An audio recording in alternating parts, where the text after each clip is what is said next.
Hey there, everybody. It's the author Andrew Snorton, and you are joining me for the Fast 15, as we normally do on Wednesdays, about 1 o'clock. We take no more than about a 15-minute time to pause, reboot, enjoy a passage from any of the books or audio books that I've done. And as you're aware, the first Wednesday of each month is when I pull a selection from my library. And then we close out with some announcements, updates, and things along those lines. As you guys know, when life is lifing, sometimes you cannot wait until the next day to pause and reboot, or the next morning. So hopefully it's a little bit of a breather for you as it is for me. The best way to stay connected is going to be to add me on Instagram at AuthorASnorton. And when you click on the link in the bio, you're able to go ahead and navigate through to the newsletter, which comes out twice a month, all the social media, the website, any interviews, updates on the Author Andrew Snorton blend in collaboration with Fonte's Coffee, archival editions of the Conversation Corner on the Fast 15, and a few other things. So I thank everybody for watching, liking, reading, sharing, reposting, and just making sure to come on out for a book signing or talk or things along those lines. So I'm definitely appreciative to each and every one of you for your support. Before we get into today's reading, as you guys know, I typically just try to take a moment to acknowledge people. We know that there are people who are going through some challenges, whether it's financial, physical, mental, emotional, things in their family, community, things along those lines. And we know with recent events, there's been, a lot of concern. There's a lot of concern, not knowing what's taking place and not knowing what those consequences or repercussions can be. So if that sounds like you or someone you know, or sending a word of encouragement out to you, take a moment to just kind of unplug for a minute. We get bombarded with a lot, and it can get overwhelming. So before you get to that point of getting overloaded, just unplug.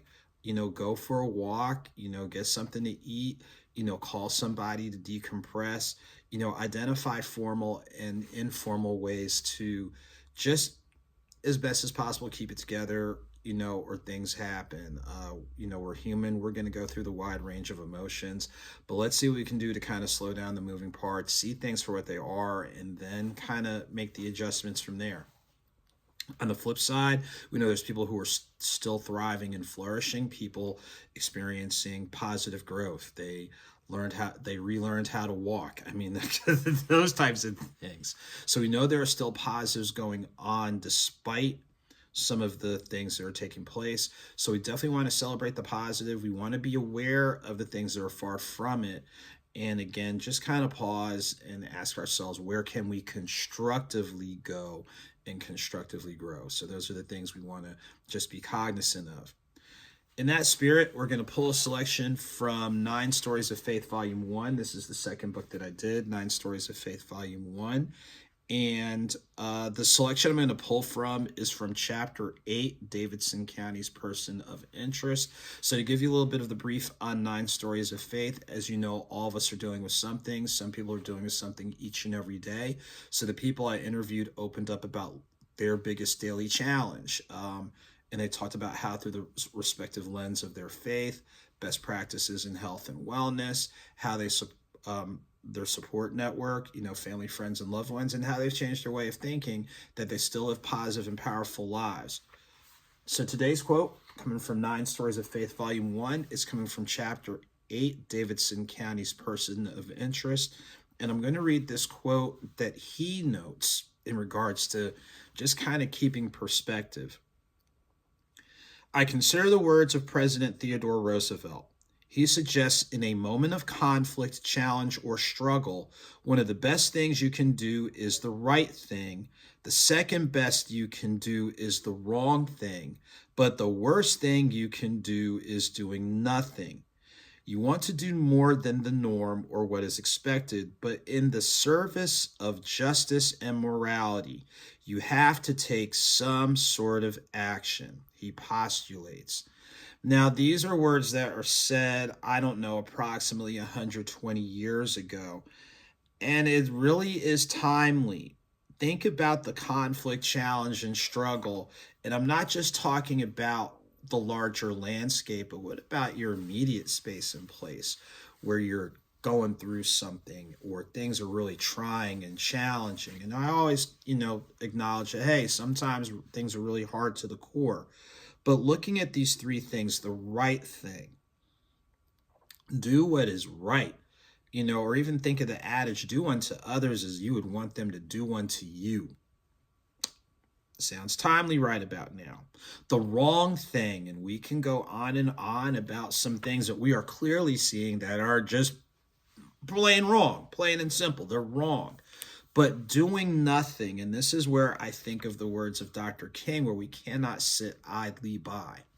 So there's always a call for us to do something. We may not do it at the level that someone else does it. We may not be able to do it to the degree that someone else does it, but we can do something. So these are some very timely words for very timely times. So that's from chapter 8 of 9 Stories of Faith, Volume 1. So make sure to check it out. Check it out at your favorite independent bookstore. If it's not there, make sure to go ahead and have them order it. You can order it online, but let's see what we can do to support our indie bookstores. So as we get ready to wind down, a couple of quick things for you to recall. Tomorrow, January 30th, 5:30 to 7:30 p.m. at the Book House in Long Branch, I'll be doing my author's talk. Many thanks to Dr. David Julius Ford for serving as the moderator. So if you are in Monmouth County, Ocean County, New Jersey, or can get to Long Branch, make sure to stop by. 5:30 to 6 is to allow time for people to arrive and just kind of meet and greet. From 6 to about 6:45 is where we'll have a welcome from the bookstore, as well as the welcome from Dr. David Julius Ford, and we'll go ahead and dive in on our conversation as well as our question and answers. And then from 6:45 to 7:30, we'll allow the time for the book signing and things along those lines. So make sure to share, make sure to come on out, as it'll be good to see the folks in Jersey. February 8th from 11 a.m. to 1 p.m. at Got Walls Books in Warner Robins, Georgia. I'll be one of the authors as part of their Saturday series. They usually do a feature of like 2 authors at a time, so I'll be paired with another author. But make sure to come out if you're in Macon, Warner Robins, Perry, Fort Valley. Make sure to stop by from 11 to 1 p.m. on February 8th at Got Walls Books, and it'll be the location in Warner Robins.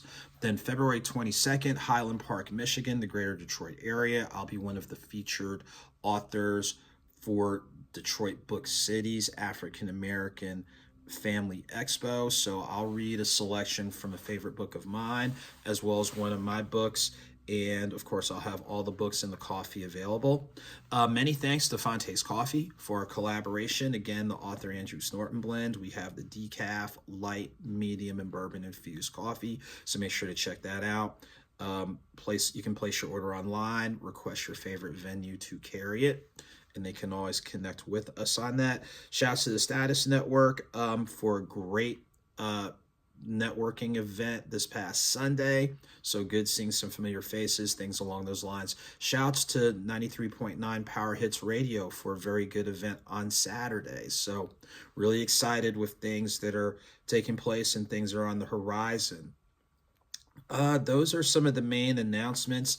Again, I appreciate everybody for taking time to like, share, repost, coming out, everybody, every reader, every bookstore, every book festival, fellow authors, things along those lines. I'm definitely thankful and grateful for you guys, keeping me encouraged and all that type of thing. And of course, take time to kind of pause and reboot. That's what we do here with the Fast 15, and it's not me just telling you to do so. That's me reminding myself to make sure to do so you don't get overloaded, overwhelmed, and as the elders say, take things one day at a time, one way at a time, and just go from there.